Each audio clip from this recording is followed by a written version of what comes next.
My guest today is a voice that needs little introduction. Many will know him as the afternoon radio host for CityNews, formerly 570 News. But this is a man of several layers, so to speak. He has a diploma in broadcast journalism. Initially, for some 30 years, he was the voice in many homes in Waterloo Region as a news assignment editor and co-host at Cool FM 105.3.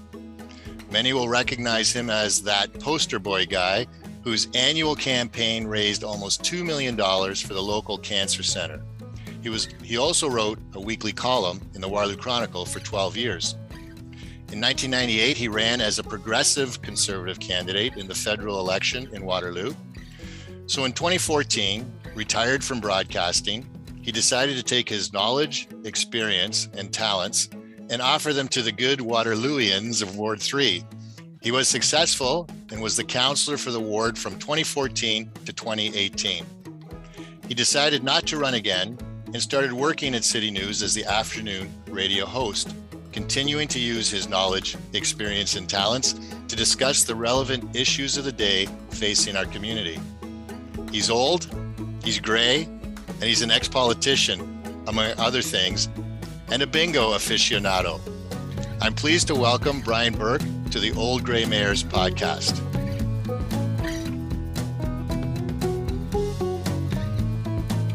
Brian, welcome.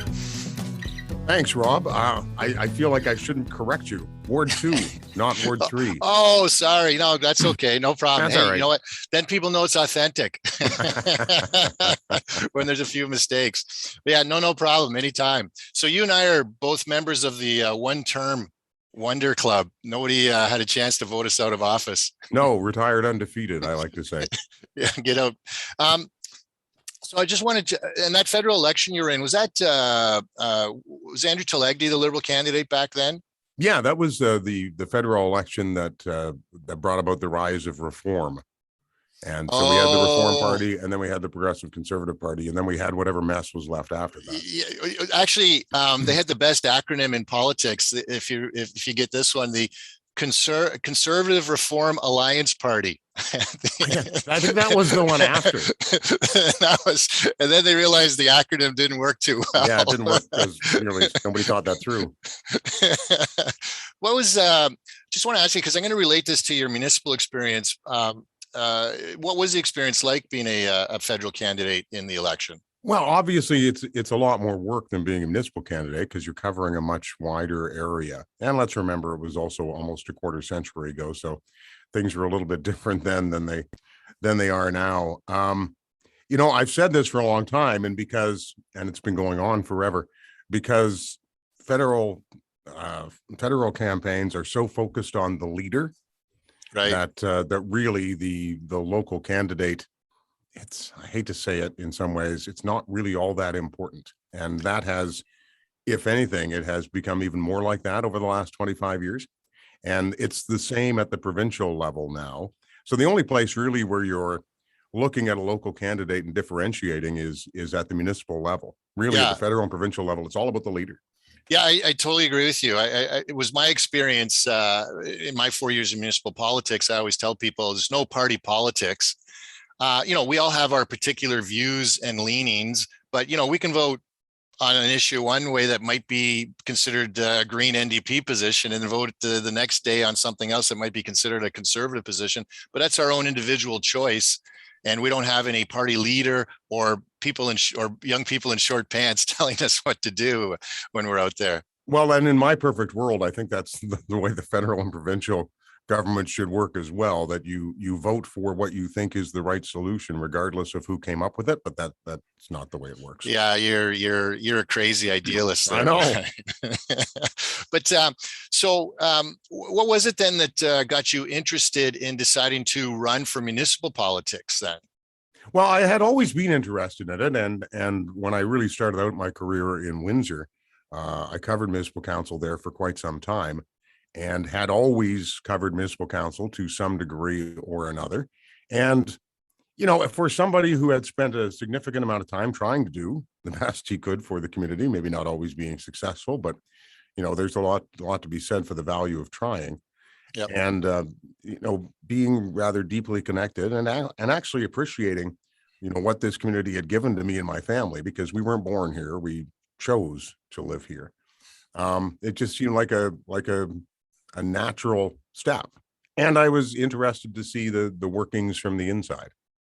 Right. And that's always it's always an interesting viewpoint, because I remember when I got involved, I was sort of like involved with a group of people on a community center project, and you're always asking that question: what will council think of this, or what will the mayor think, or what will the councillor think about this? And then when you get elected, suddenly you are that person, and you know how they would think about something. So it's like a pretty powerful feeling in terms of having that vote. But when you're running for municipal politics versus provincial or federal politics, I find that there's also, while the party apparatus is a hindrance in terms of your decision making, the party apparatus is a benefit in terms of helping you campaign, in terms of having bodies and messaging and other things, policies. Now, we'll talk about that in a sec, but having that additional, we'll say, workforce or volunteer base to assist you, you find that you were really on your own when you were running for municipal politics, or did you have a team with you at the time? Well, I certainly think at the municipal councillor level, you're on your own. I think it's a little different if you're running for regional councillor, running for mayor, or something like that. But when you're running for an individual ward council seat, yeah, you're largely on your own, and whatever handful of friends you can, coerce into coming to help you drop off literature, that kind of thing, which is really that was what we did. We went door to door, we dropped off literature, we talked to people, we attended candidates debates and meetings and interviews. And, for those, whatever it was, 4 or 5 weeks that we campaigned, that's what we did. But it was largely me, my wife, a couple of kids who every now and then came home and made a mistake and found themselves out walking around the neighborhood. And then some friends who were willing to help out. Yeah. So Brian, I'll let you in on a little secret. It's no different at the regional chair level either, unless you have a history of, having been an MP for a long period of time and having been part of a local party apparatus. Because Ken Sealing even shares those stories with me when he was running, especially the campaign when he was running against Jay Aissa, the first go around on the LRT. He said a lot of nights it was just him and his son out there pounding signs on the roadway. So it's not always, it's a bit of a lonely experience when you're out there on your own running. And for regional chair, talk about how large of a boundary you have to deal with. It's basically 5 federal ridings that you're covering when you're running for regional chair, because it's the whole of Waterloo region. So it was quite the experience. When you ran municipally, I looked up. You had some general themes that you're running upon, and it was communication. This was a response to the record request for information, amenities, and outreach. So I guess your background in communication would have been ideal, right? I mean, in terms of you saw something there that was missing, sort of in terms of outreach for the community. Well, yeah, and I still think to a large degree there is something missing there. Change takes time.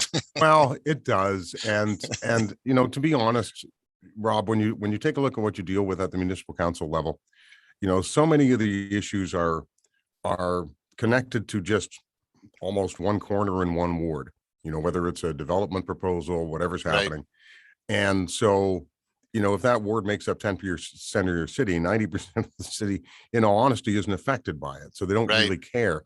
You don't get too many of those issues at the municipal level that just cover everything. Right. And, so for me, communication was important because I'd seen over the years that people don't understand what each level of government does. Maybe they don't even care what each level of government does. I don't know which way it is, but I think to get that understanding out there would be helpful. Right. And I just don't see it at a lot of levels. The deal that really at the federal and provincial level, Rob, the whole goal once you get elected is to what? Win the next time. That's all you care about. And that's the way the mechanism runs. And show up to vote.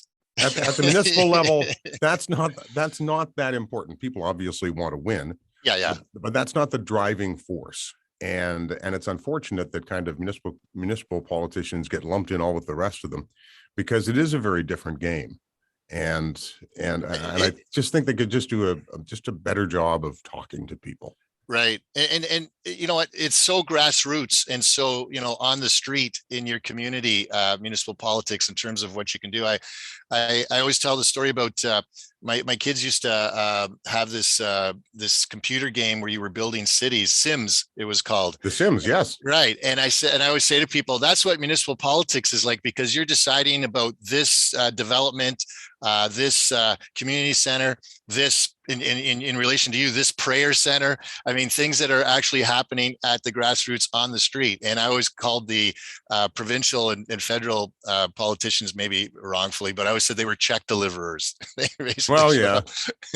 But they deal in those much bigger issues. Yes, and, yes. And you're right, on the local level, it's a T-ball diamond being put in at a park. It's right. Just little things like that. And so it becomes very, very, very microscopic in its detail. Well, the ward you were looking to represent, that was very much in development, wasn't it? Or was that an area there was a lot of new housing and new people into the community? No doubt, at that time, the biggest growth area in Waterloo. It's it's the west side. I used to joke that some people who lived in parts of that were closer to Stratford than they were in Waterloo. But it's the Urbsville, Columbia, right, that area, and all to the west of it. So it was largely open fields to start with. It was sort of the last bastion of residential development. Well, it is. It's actually beyond that is the Wilmot line, which is the hard line for the city. It can't go beyond. That's right. Hold the line. And so in that third area that you had mentioned to the record that time was outreach. And you did note, many new Canadians are moving into the ward and to bring them into the fabric of the community. So you identified the importance of, integrating everybody or becoming better associated with your friends and neighbors and understanding each other. Well, that was 7 years ago, Rob. And I think one of the things I discovered as I was walking around the ward then was it may well have been the most ethnically diverse ward in the city. I have no idea if that's true.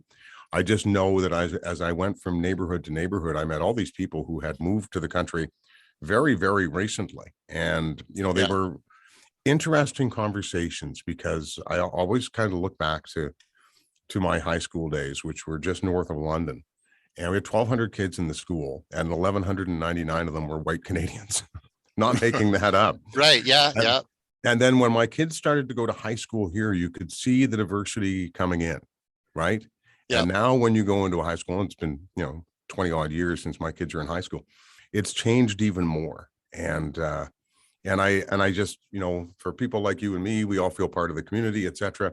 But I don't know how we get anywhere unless we bring everybody else in. And maybe we have to wait for that second generation, the same way we did with our friends. If they'd moved from Italy or whatever, their parents were still, tied to the old country, but eventually it happens if we do it right. Right.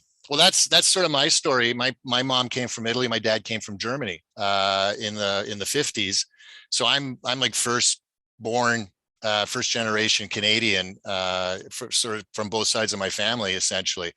And but you see, I think with each generation, as you said, the second generation, I think with our kids and their kids, they become more adept. They're more open-minded than it seems people were in the 50s, 40s, and 30s, or the views were just different. But we're evolving to a more open society, more accepting society, and we see a lot of that in since you were there. I mean, we have Indigenous land recognitions. We're talking about land bank back. We're talking about diversity, equity, and inclusion. A lot of these issues now are becoming much more relevant and prevalent in our thinking and our decision making. So hopefully this leads to an evolution that continues towards a more positive and an accepting environment that we all live in. Go ahead. No, and I think it's really interesting the way we've evolved in many ways. Like I say, my high school everybody there looked like I did. Yeah. And sounded like I did. Yeah. And like my parents came here from Ireland. And so again, I think in many ways an easy transition for their kids into Canadian society. But then when my kids went to high school, there's a kid from Thailand, there's a kid from here and there and everywhere. Something that I never saw before. So for me, it was when those kids would come over and my kids would play with these kids, it was kind of really a good education.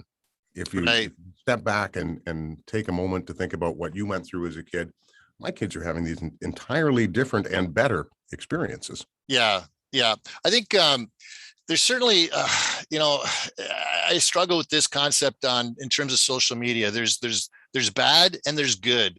Like I see with my kids, fortunately, well, not that I'm aware of any, hate or bullying incidents or anything like that. But one of my observations was that they were able to connect and stay connected to so many different people from so many places far afield. It's like your world has become smaller. You're interacting with more people. It's just, it can be so positive, but then again, there are people out there that make it such a negative situation. But it just seems the world as we become more interconnected, there's opportunities for good things, but there's also the dark side. So we have to keep, I guess, always vigilant. Now we're talking what Facebook is meta. Well, the dark look, in all honesty, Rob, the dark side's always been out there. It's just way easier to communicate it today than it was before. Right. And right. I many times don't really blame the platform. I blame the people who are on it. Yes. Yes. So people who are going to bully and people who are going to be negative have a way easier way to do it today. Yeah. Yeah. And so I feel for kids today because even my kids didn't grow up in the world of social media. I remember my youngest daughter is 36 years old. Okay. Yeah. My oldest is 26. So and you think that's only 10 years, but that's a really big difference. Yeah. Yeah. Light years. In the way the world communicates. Yes, absolutely. So, okay. So now good news and bad news, election night. Good news, you got elected. Bad news, you got elected. Mm-hmm. So it's like, so now you've got this, like, I mean, it's a great feeling when people vote you in office, you get that endorsement from the community. Of course, municipal politics being what it is, it's like you get that endorsement from, I think when you ran, did you say there were 3 other candidates competing against you? There were 3 other candidates. Yep. So there's 4 of you, no incumbent though, correct? No, it was an open ward. So you get elected by, let's say 30% of the 25% who voted in the election. Yeah, let's just say it's not a ringing endorsement. Yeah, but you win, and so now you're there, and I took a look at some of the things. I mean, there were two issues that I think you dealt with that were sort of like it made me think of that. British Prime Minister, was it Harold Macmillan, who said, "Events, dear boy, events." Yes. Like you never know what you're going to walk into sometimes. And you had 2 things. One was the Costco, which kind of rung with me because I had a food land, and the other was the Muslim Prayer Center. And I don't know, were those issues that came up during the campaign, or did they just sort of pop up once you got elected? Well, Costco was during the campaign because it had not been built yet, and certainly the plans are on the table to do it. And the concern was that it was going to bring this huge amount of traffic to the west side. Well, that's always the biggest thing. Traffic and snow clearing, right? And and leaves.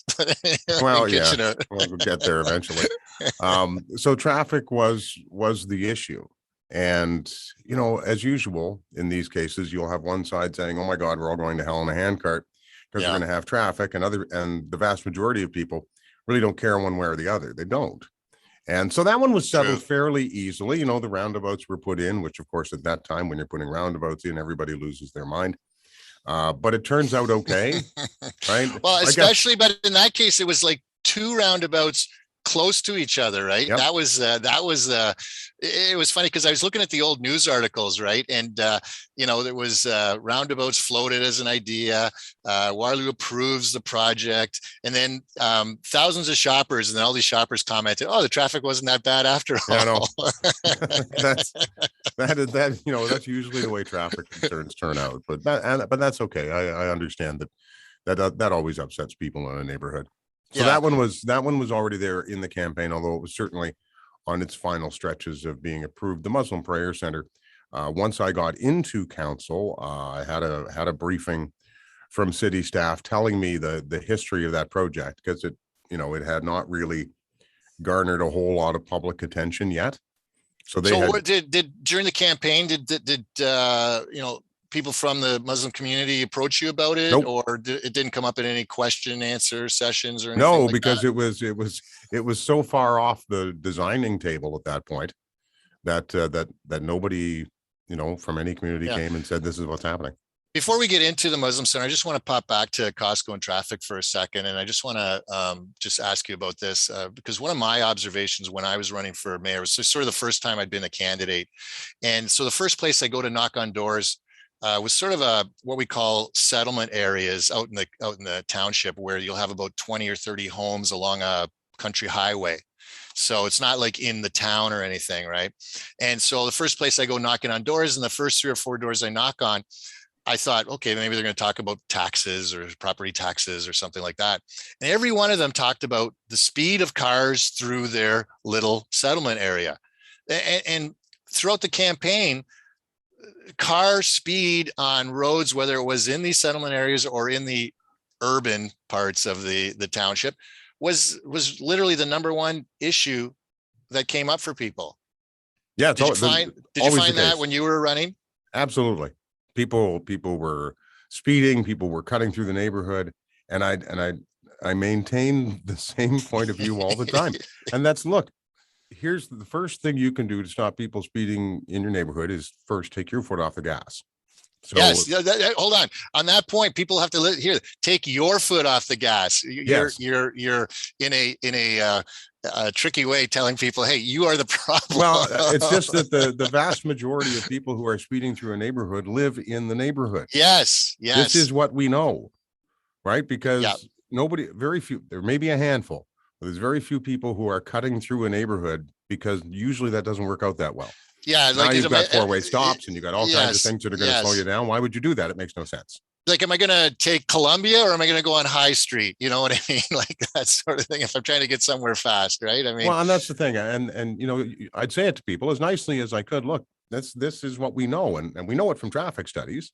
Yeah. Right? It's your friends and your neighbors who are doing it, and especially with schools. You know, people would talk about the speeding in schools, and it's parents getting their kids to the school that are speeding into the school zone areas. Well, and right, you know, look, I've had kids, and yes, I wanted them to walk to school. They get to a certain age and they get lazy and they don't want to walk to school anymore. I've seen that happen, right? And so you understand. I understand what parents are going through. And look, best laid plans of mice and parents is, if my kid has to be at school at 9, well, I know they have to leave the house by 8:30. Now it's 8:40. They haven't left the house. I have to be somewhere. Get in the damn car, and I'll drive you. And that's where it goes. And I don't honestly know, Rob, that there's a solution to that as long as we have children and parents. Yeah, I try to say life advice: leave 5 minutes early, but it just never seems to work out. Doesn't work. Yeah, so that I was curious if that was your experience too, in terms of. And it still is. It still is. Like a number of times. Like, look what we're talking about now at the municipal level about reducing the residential speed limit, which to me is fine. Yeah. Awesome. Reduce the hell out of it. But, you know, but we're going to continue to have discussions, because people are going to continue to speed. And the speeding problem, I still maintain, is not an infrastructure issue, although that can help. The design of a road can certainly slow people down. Yeah. The speeding problem is a driver issue. And if everybody just decided, okay, we're going to drive by the rules and be nice to everybody, we wouldn't have much of a problem. Yes. Well, the person that replaced you as councillor, Royce Beaulieu, Beaulieu. He was on Twitter not too long ago, where he actually taped himself traveling at speeds of 30 and 40 kilometers an hour, and didn't really show a significant change in the amount of time it took him to get from A to B. Perception is reality, though. Yeah. Hey, well, then you can truly enjoy the ride, as they say, right? Smell the gas fumes, enjoy the ride.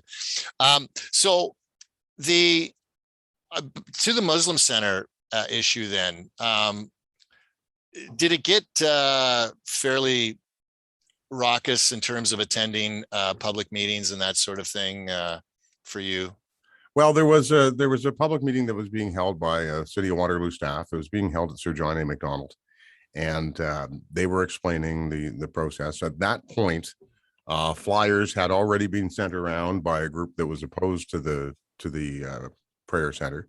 Yeah, and they were not particularly pleasant flyers, and so that had whipped up a certain amount of discontent amongst some people, and I had asked city staff, look, do you want me to come to this meeting? And they said, no, actually, this is an issue between staff, which is doing most of the work with the developer. and it's not necessary for you to be there, but because I sometimes have a problem listening, I came in anyways. Okay. I snuck in and sat at the back. I wanted to see what was happening. Yes. And so I was able to do that fairly quietly. Nobody seemed to know who I was, which is one of the great advantages of being on radio and not television. Um, You so didn't talk. As soon as you talked, I no, said, wait a minute, I know that guy. when I started to talk, it was going to be a problem. So I sat at the back and just observed and watched, and then it just escalated. And the point of this development meeting was, people could walk through, take a look at the drawings, ask questions of staff, et cetera, et cetera. But it Yes. wasn't meant to be a public meeting where people would stand up and Right. give their speech before the crowd. And we had, of course, a sheet there, as you do at all these public meetings, asking for people to give their name and their phone number and their email address so that we can contact you. Yep. To have a further discussion or give you any more information, which seems like a reasonable thing to do. And then someone ran down to the table and started to grab the sheets and start to tear them up. And it really descended into chaos. So that's kind of the time that I came down from the top, and the city staff member saw me, and I said, I'll take care of the lists. So don't worry about that. And so I collected them, and I quite simply told them, this isn't acceptable. This needs to stop. Yeah. And so the meeting kind of ended very quickly, and the process continued. And then when the time eventually came for it to come to council, and if you know Waterloo City Hall, which I'm sure you do, we have the council chambers are on the third floor. Yep. And there were chairs and video monitors set up in the main atrium just to fit the people in. Yeah. And Yeah. the vast majority of the people who were there were they were angry, and they didn't want a prayer center. But I was happy with the way that meeting ended. Yeah, and we'll get to that. But I want to step back to that meeting for a second when you were in the back and then kind of stepped forward, right? When you felt it was getting out of hand, out of control. Is that what your sense was? I or disrespectful? Well, there is certainly disrespectful, and I did feel at that point, probably just in the moment, but I did feel that there was some threat to city staff. Yeah. I didn't feel comfortable with them going through this. And I thought, this is, well, if there's going to be a moment where you kind of step up to help people that you know are doing a really good job, that would no hero status or anything else. I just felt, well, you're kind of outnumbered here, so maybe this helps. Yeah, because you're the elected representative, so you felt this obligation. I know exactly what you're saying, because I went through the same. Only in my own head did I feel that obligation as an elected representative. Yeah. I didn't feel that anybody else was imposing that on me. No. But I felt the same thing in a public meeting myself, where and I'll tell you. So first off, I just want to go to this concept of the meeting, because to me, there's sort of two styles of meetings. All right. Public meetings. There's the one where staff has the whole display and people can come and look and ask individual staff people questions. So it's sort of a one-on-one situation, right? And that's what that meeting was supposed to be. Yes. And that's sort of, to me, is the diffuser type of meeting. Yeah. Okay. And then there's the other where it's, everyone's in a room, person's up at the front making a presentation, and then the floor is open for questions. And then that's when people can really unload, like a U.S. school board meeting of parents. Oh yeah. And I guess both those kinds of meetings have their value. I don't have any issue with that, and I don't ever have an issue with people giving input. But when you call that meeting a diffuser kind of meeting, it is. And what it often does is it takes away what tends to happen is this level of misinformation. Yeah. Which in the case of the prayer center was, all of a sudden people being told, well, they're planning to build a 10-story tower. Wait, what? Yeah. Well, I went through that when I was on regional council on the airport expansion. So that was a diffuser type meeting. Everyone showed up thinking it was going to be a public meeting. And then people were saying, well, who can I ask my questions of? But personally, when I was mayor in North Dumfries, I went through this sort of thing on a grocery store application. Who doesn't want a grocery store? It was where it was located was the issue, and there was a Tim's involved. And I thought, okay, this is sort of I knew it might be a bit contentious, but so the developer said to me, well, where should we have the meeting? I said, it'd be good if you had a meeting in the area so people who are local nearby can go to it. And I said, why don't you go to the curling club? and which was right across the street from where this was going to be. So I get to the curling club. Little did I realize, I forgot they didn't have wheelchair access into their meeting room. And wouldn't you know it, two of the people who were living in the general neighborhood were wheelchair bound. So That's helpful. Right off the bat, it was a bad one. And so I'm just sitting in the crowd, and the developers up there presenting, and all of a sudden the crowd is getting really ugly. And I just felt I had to step in. One, I felt bad because I suggested the place. And two, I was kind of embarrassed by how aggressive everybody was getting. And I thought, I got to do something. I'm the mayor, I guess. I got to do something to, again, what I felt was personal obligation to step in to try and diffuse the situation. And next thing you know, people were mad at me about the whole thing. So, but it is what it is. But to my point about communication, Rob, that's one of the things. Like, every municipality has these parameters under which they communicate changes in the neighborhood to residents, and it could be 100 meters. I just think at 100 meters, let's think about it. There's some places in Colonial Acres where if you're going to go on a 100 meter radius, you're talking two houses. Yeah. So what you're talking about, just for the listeners, what you're talking about is when a municipality sends out notices about changes that are occurring within the community, the municipal act or whatever requires them to notify people within a certain radius, correct? Yeah, and I can't remember what the radius is. I think but it just always seems insufficient. I think it was fine 30 years ago, right? But I think in this day and age where neighborhoods have Facebook groups and other forms of social media by which you can communicate instead of having to go door to door, I think municipalities should be expanding that outreach in that way. I don't know whether it's 200 meters or 500 meters, but there has to be more of that, because in a world, like you said earlier, which has shrunk so much, now all of a sudden the guy who's 400 meters away, maybe he does care. Right.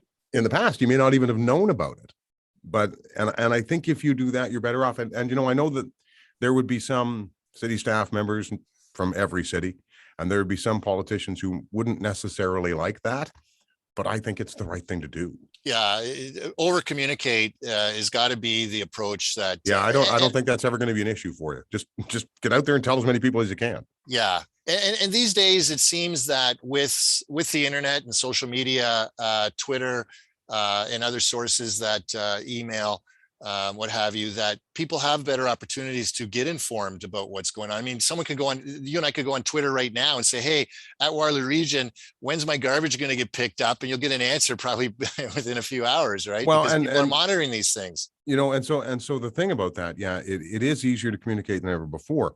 And in my other life, or one of many other lives I run, it's a media relations consultancy that I do. And I tell people all the time, you need to control it. You need to control the message. And I don't think the municipalities are particularly good at that. And that what they end up to is being very defensive and reactive, or they could be more proactive. And if you look across the business world, that's what you do. You control your message. That doesn't necessarily mean a bad thing. It just means that you're leading the discussion as opposed to having to react.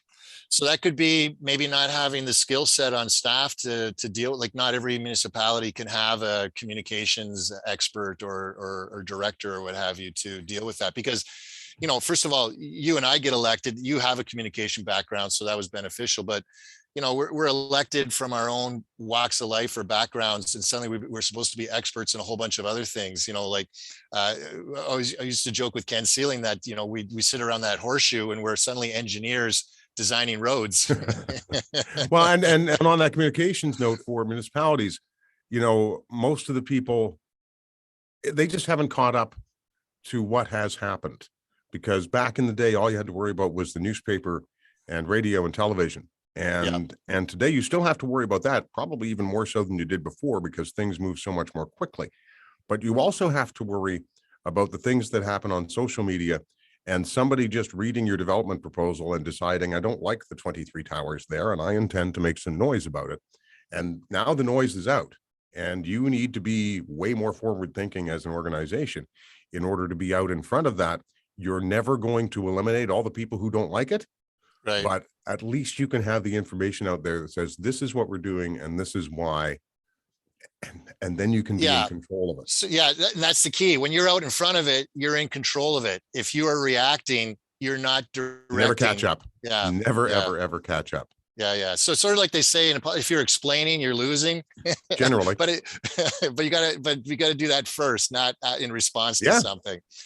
So on the just back to the end of the Muslim Prayer Center, I guess we're talking about a period of dealing with racism in the community, xenophobia, these sorts of the ugly side of things. Is that what we're talking about, hidden in the guise of traffic concerns?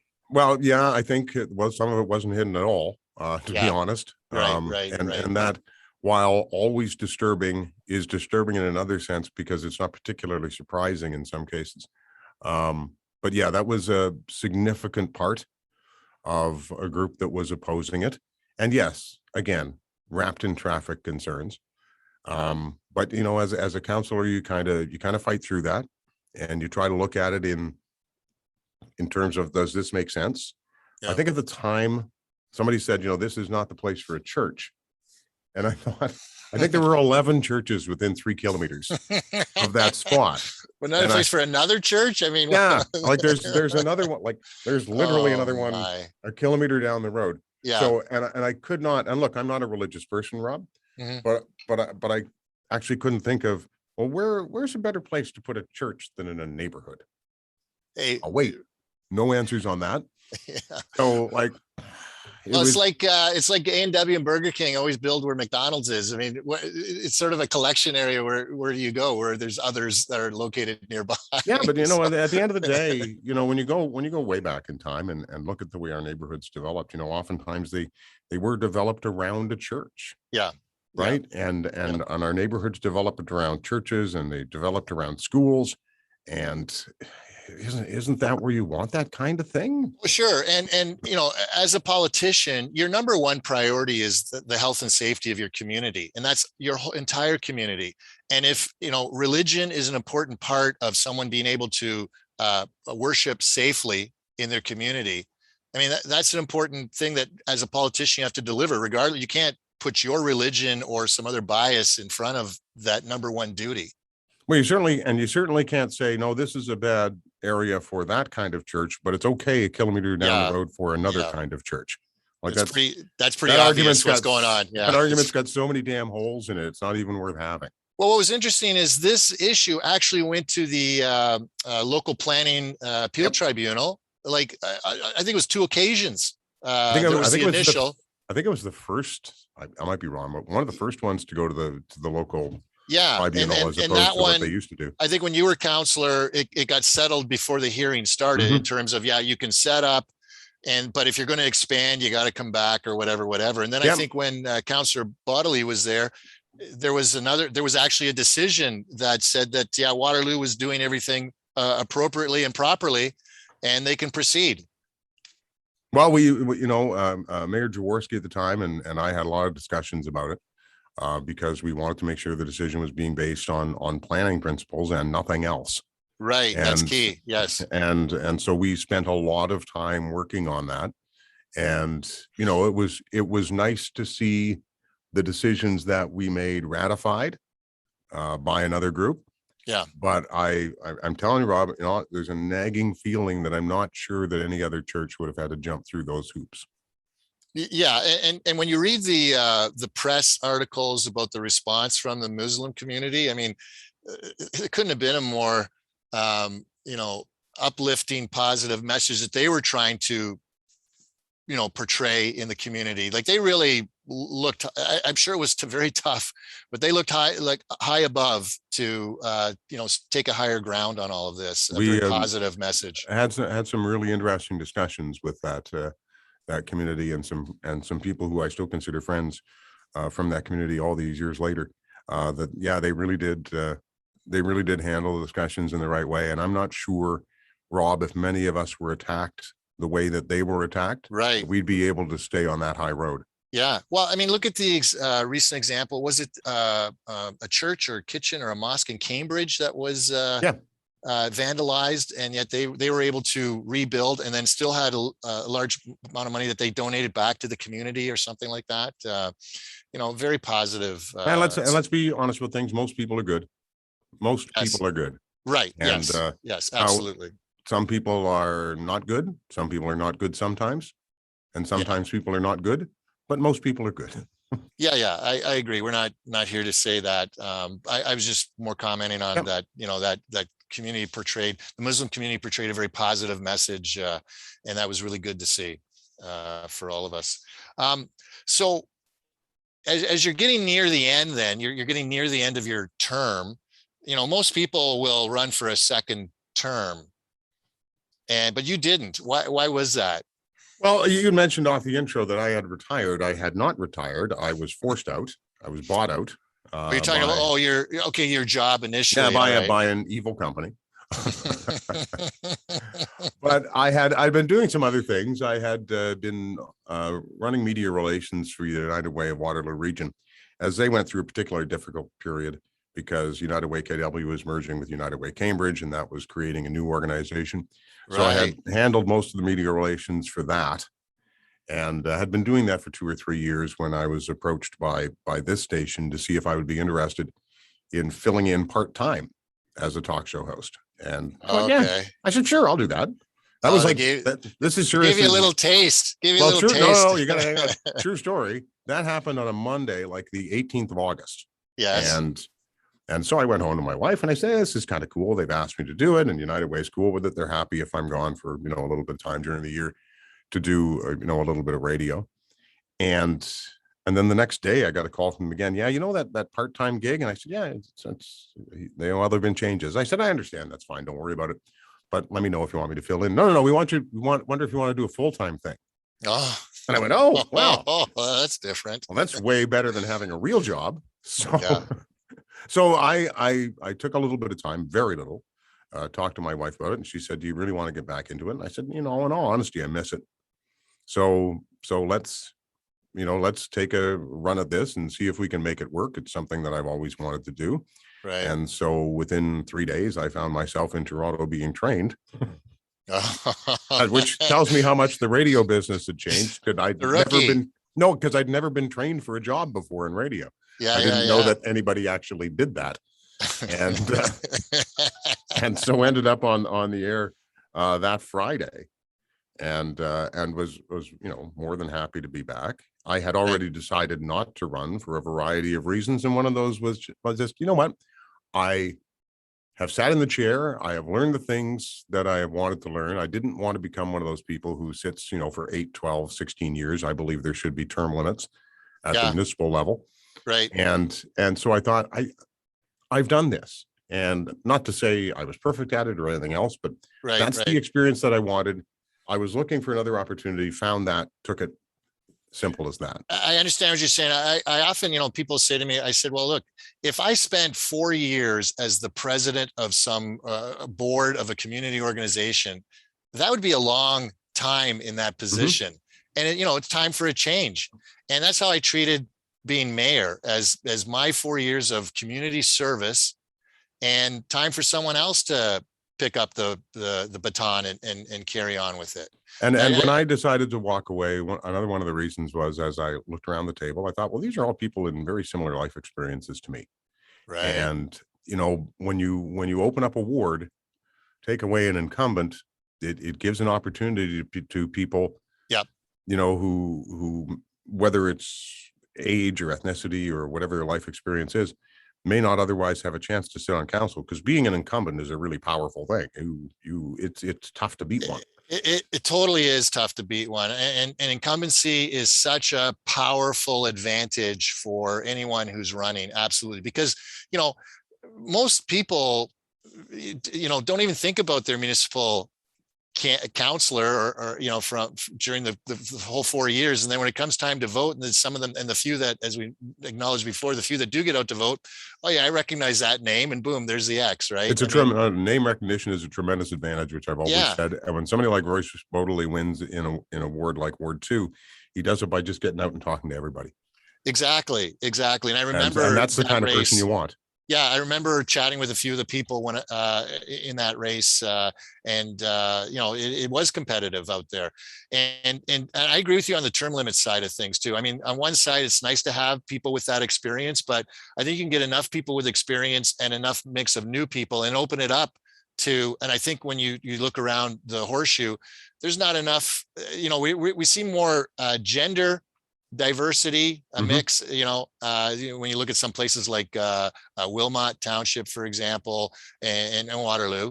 But we don't see enough diversity in terms of people of color and other people represented And around that I like horseshoe. to expand that out to life experience too, Rob. I think that's an issue of diversity that we forget about, because a lot of times that's not necessarily the case here. You're looking at people who are sitting on council who are able to take the time off, who are able to financially support themselves, etc. Yes, And yes, maybe we need to hear a few different voices. I don't know how you get there, but it's just one of the musings that I tend to have from yeah, time to time. yeah. So, and as far as term limits go, like I've always thought, you want to sit on council for 8 years, cool, sit on council for 8 years.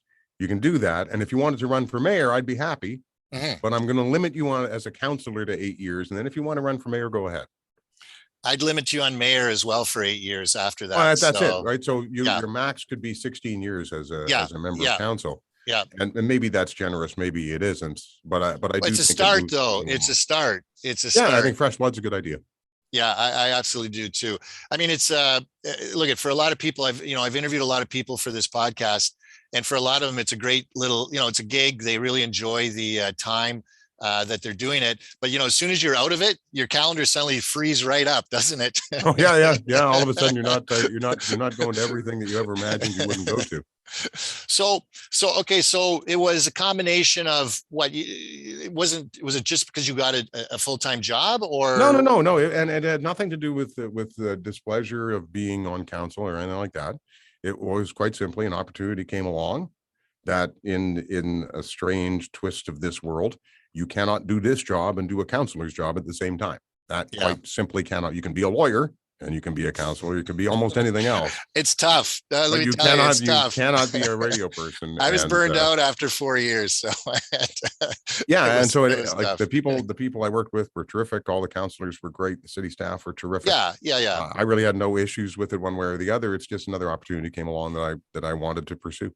yeah. I mean, we have some really good staff organizations in the cities, especially in the region around here. Waterloo, Kitchener, Cambridge, all very professional, very good.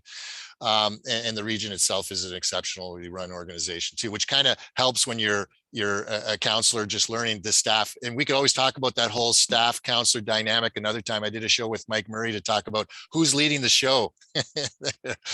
I'm sure you have some thoughts on that in terms of between staff and politicians. So Well, and staff yeah, staff are the experts. The yes, staff they are the are. experts. Exactly. They're the Like you experts. mentioned before, you don't want us sitting around designing a road. No, So you have to turn to staff for that expertise, yes, and then you can ask questions that hopefully are relevant. So I found all the staff to be tremendously professional, but not. And I think this is what people think it's all about, where they're kind of bullying counselors into going in a certain direction. That's not the right. case. You take somebody's expertise like you do in any other organization. Yes, and we bring our common sense. Well, debatable. Well, I remember the first thing we ever dealt with when I was at regional councillor was the Block Line and Homer Watson roundabout. And at one time, I was sort of putting on my personal injury lawyer hat, and they had certain sections of that roundabout were going to be 3 lanes, and I said, these roundabouts are new. This is 2010 or 2011. I said, going from 2 lanes to 3 lanes back to 2 lanes, it's going to cause so much confusion. So we have that back to all 2 lanes all the way around. But that was my first experience of the plastic engineer's hat that I was wearing along with my plastic cowboy and fireman's hat. And again, I go back to the roundabouts aren't a problem if everybody drives according to the rules. They're not a Yes. problem. Yes. So okay. So now here you are. You're an experienced politician, a very experienced broadcaster, and we come up to elections. And I'm just going to divert here for a second. We come up to these elections, and you bring on candidates to interview. and sometimes candidates decline the invitation. Mm-hmm. So let's talk about some tips you can provide to candidates about dealing with media and when they're on a show such as yours answering questions. What are some ideas or thoughts you can pass on to them, some tips? I think the first thing, and for anybody who's of the right vintage, they'll know the reference, but the first thing for any, certainly politician, is to realize Morley Safer and Mike Wallace aren't hiding behind the door for a gotcha moment. Like, that's not. Yeah, that used to be, you don't want to hear that 60 Minutes is in your waiting room. Morley Safer's in your so that's not happening, right? And right. And so in what happened during this federal election, I invited every candidate from every party, and that included Liberals, NDP, the Animal Protection Party. Yes. The People's. I invited everybody, and I had a little bit of a wrestling match over the People's Party, but I maintain this, that no matter what you may think about them, they are a registered political party.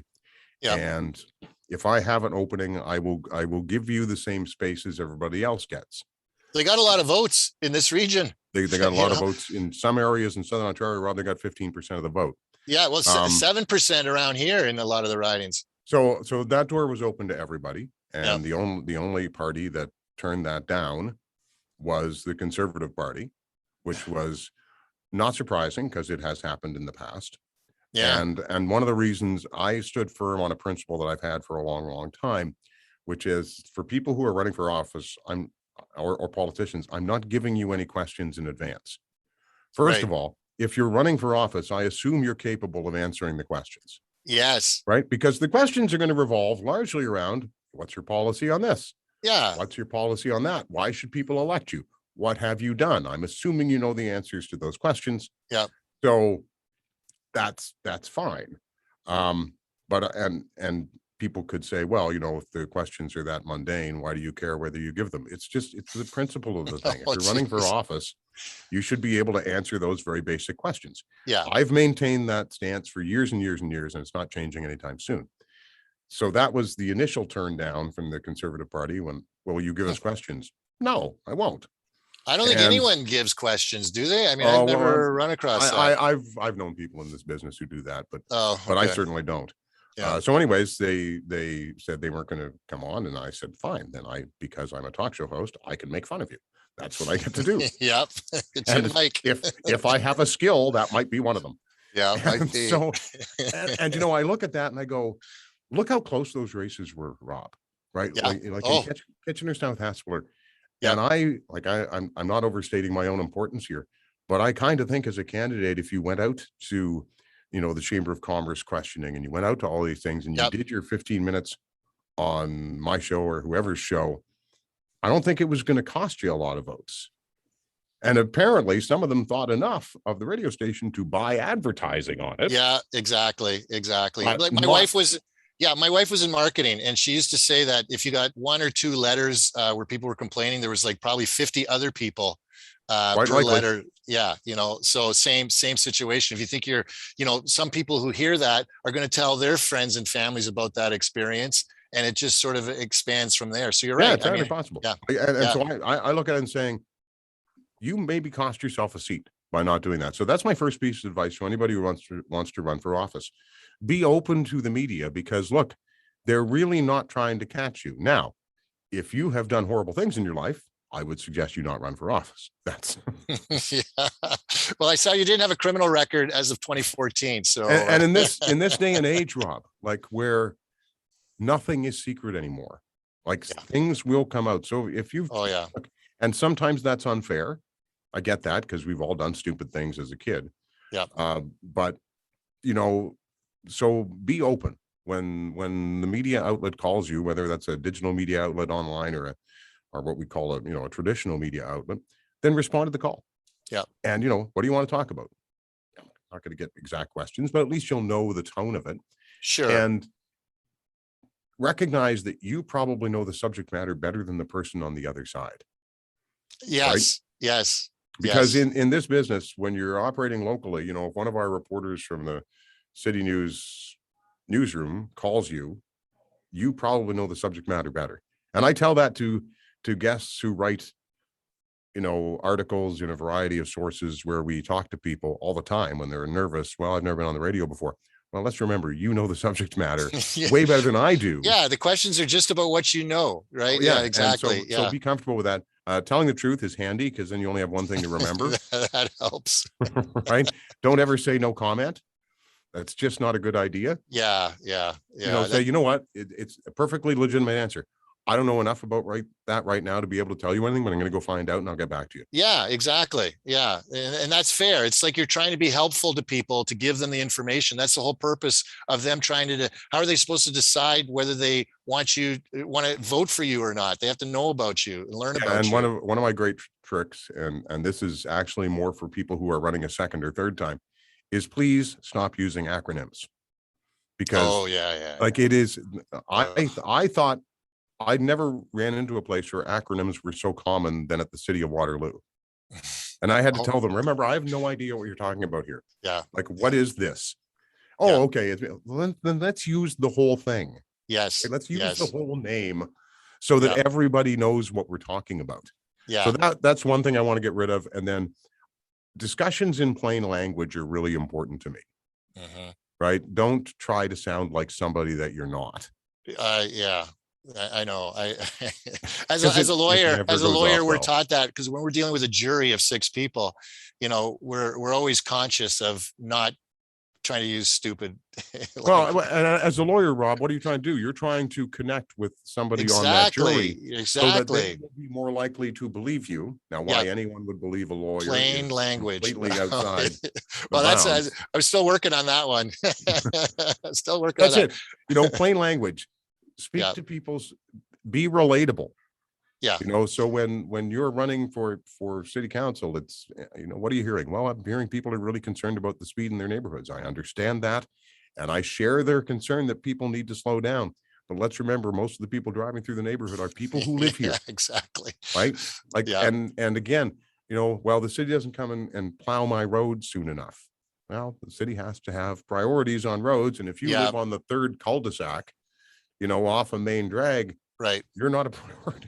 Yeah, but at least you can explain that to them, right? And that's fair, and it's giving them the answer. They may not like the answer, and they can maybe contact somebody to see about changing things, but at least they have that information.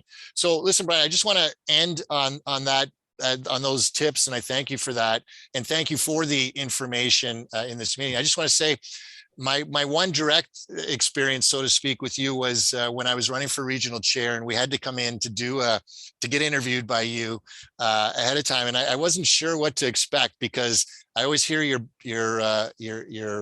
bark, and you can be pretty biting sometimes when I listen. But I think it's because you don't put up with silly people for too long. But when I finished that interview, I thought, wow, it does. His bark was worse than his bite, but you were very friendly and generous, and it was actually a fun interview. We had all of us there, and it went really well. So I just want to say that I was able to escape the Brian Bourke bite. Oh no, but there is you see, that's the thing. It's this persona that's been developed somewhere, and it's probably just because sarcasm is one of many free services that I offer. Yes. So I don't take anything too seriously, but on the other hand, I also think that having some fun with things and seeing the comedy in things makes a lot of information much more palatable to discuss. And I always look at places like the Daily Show, certainly under Jon Stewart, and the Colbert Show as real evidence of what you can do with that kind of sarcastic humor. You can make people think about the issues a little bit more. And so I didn't do that on purpose. It just happens to be the way I am. I don't know. The word homespun just came to my mind. But anyway, listen, Brian, thank you very much for being on the podcast today. And I look forward to interacting with you again sometime in the future. Thanks, Rob. Appreciate it. Thank you for listening to another edition of the Old Grey Mares podcast. If you have any ideas for stories or people you would like us to interview or reach out to, please feel free to contact us. And thank you again.